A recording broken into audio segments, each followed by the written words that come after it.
मालदा में ध्यान दीजिए मालदा का मुथा যারা এই কাজটা করলো তাদের কি পাগল কুকুরে কামড়েছিল তোমাদের মনে হয়?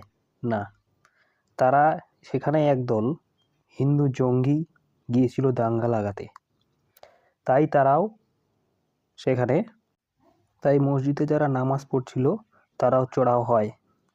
অনেক ভিডিওতে দেখা যাচ্ছে যে বিজেপি প্রকাশ্যে বলছে হিন্দু মুসলিম দাঙ্গা বাঁধাতে হবে।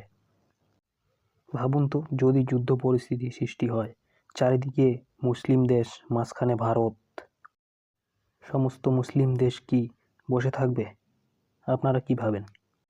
ইসরায়েল প্যালেস্তিনের যুদ্ধে ইসরায়েলের ঘুম এখন হারাম হয়ে গিয়েছে, ইরান ইসরায়েলের ঘুম হারাম করে দিয়েছে।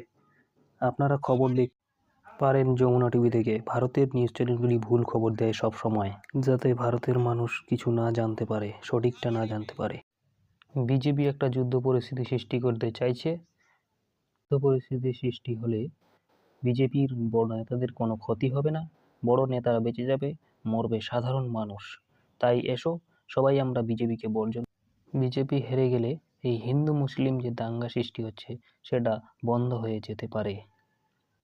সবকিছুই করাচ্ছে বিজেপি। मोथाबाड़ी में चुन चुन के हिंदू दुकान के ऊपर शॉप के ऊपर हिंदू के ऊपर आक्रमण चल रहा है। ওটা বাংলা আমারটা ভেঙে যায়, 3-4টা তেল ভেঙে যায় না, চলে যাবে 112 বাড়িয়ে যায়।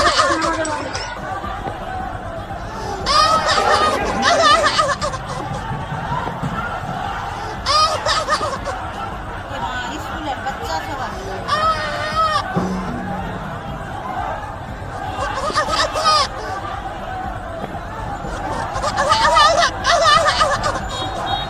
मालदा में मोथाबाड़ी में हिंदू के ऊपर आक्रमण हो रहा है दोपहर से। मालदा में ध्यान दीजिए मालदा का मोथाबाड़ी में चुन चुन के हिंदू दुकान के ऊपर शॉप के ऊपर अब आप पता कर लीजिए क्या हो रहा है। हिंदू के ऊपर आक्रमण चल रहा है, 1 बजे से चल रहा है, हालत बहुत नाजुक है। 112 বাড়িয়ে যায়, এরকম নয়, 112 বাড়িয়ে যায়। এলা বাড়াবাড়ি মেরাবাড়ি স্টার ভেঙে যায়, 112 কি দরকার হবে? ওটা বাংলা আমারটা ভেঙে যায়, 3-4টা তেল ভেঙে যায় না, চলে যাবে 112 বাড়িয়ে যায়। मैं कल पोस्ट भी किया, आज भी बार बार बताया मैंने, ये एंटी नेशनल स्पीच है, तुरंत कार्रवाई करना चाहिए।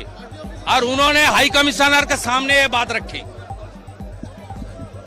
Mister Jaishankar ji, please take necessary action. देश का बाहर जाकर भारत के बदनाम करने का कोई मौका कोई इंडियन को देना नहीं चाहिए।